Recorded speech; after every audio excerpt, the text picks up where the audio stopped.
मेरे साथ हैं कांग्रेस पार्टी के राज्यसभा सांसद डॉक्टर नासिर हुसैन। नासिर जी, आज अधिवेशन हुआ, कल सीडब्ल्यूसी हुई। मन से मल्लिकार्जुन खड़गे साहब ने कहा कि जो लोग काम करने के इच्छुक नहीं है वो रिटायर हो जाए, उनको हो जाना चाहिए। और साथ में उन्होंने ये भी कहा कि बीजेपी इलेक्शन फ्रॉड करती है, 90 से ज्यादा फीसदी उनको सीट्स मिल गई महाराष्ट्र के अंदर।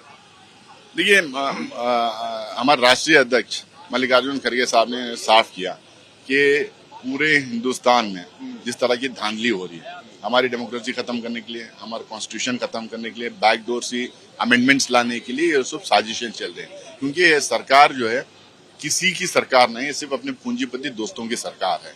तो इसके खिलाफ लड़ने के लिए हमारी विचारधारा को और मजबूत करना पड़ेगा। गांव-गांव, घर-घर तक हम लोग को ले जाना पड़ेगा और हम लोगों को अलग अलग स्टेट्स में और केंद्र में सत्ता में आना पड़ेगा, जब ये हालात हम सुधार सकते हैं। अकाउंटेबिलिटी होगी क्या, परफॉर्मेंस बेस्ड एलिवेशन? उसके लिए हमारे अध्यक्ष जी ने ये कहा कि हम लोगों को हमारा ऑर्गेनाइजेशन मजबूत करना पड़ेगा, हम लोगों को एक्टिवेट करना पड़ेगा पूरी तरह से। अब जो आज के जो चैलेंजिंग टाइम्स है, नए टाइम्स है, उसमें नए तरीके का जो इलेक्शनरिंग हो रहा है, प्रोसेसेस जो प्रोसेसेस में कॉम्प्रोमाइज जो हो रहे हैं, चाहे वो इलेक्शन कमीशन से हो या सत्ताधारी पक्ष से हो, तो उसके खिलाफ लड़ने के लिए यंग, एक्टिव, वाइब्रेंट जो है ऑर्गेनाइजेशन हम लोग को बनाना है, गांव-गांव तक अपनी विचारधारा पहुंचाना है।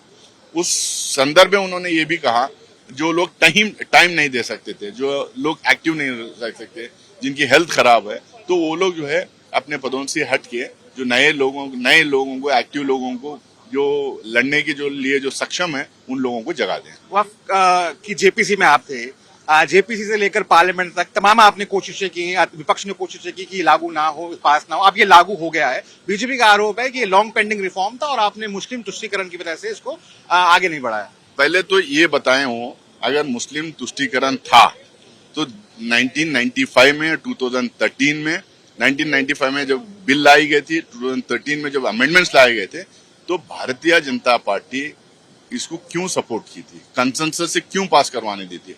उसके बाद में जो 10 साल ये सत्ता में थे, जब इनको क्यों नहीं याद आया रिफॉर्म्स करना है, ये तुष्टीकरण हो रहा है? 24 के चुनाव के बाद इनको क्यों याद आया? इस सवाल में ही जवाब है, आप समझ सकते हैं। एक आखिरी सवाल, ममता बनर्जी हैं, मुख्यमंत्री हैं पश्चिम बंगाल की, उन्होंने कहा है कि हम पश्चिम बंगाल के अंदर वक्फ का जो कानून है उसको लागू नहीं होने देंगे। सेंटर के कानून को स्टेट गवर्नमेंट ओवरराइड कर रहा है।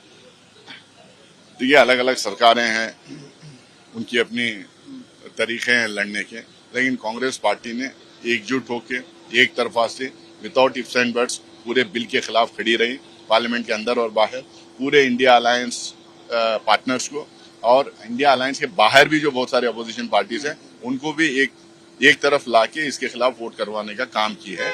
और आगे भी जो है इसके खिलाफ लड़ते रहेगी, लोगों को जागरूक करते रहेगी।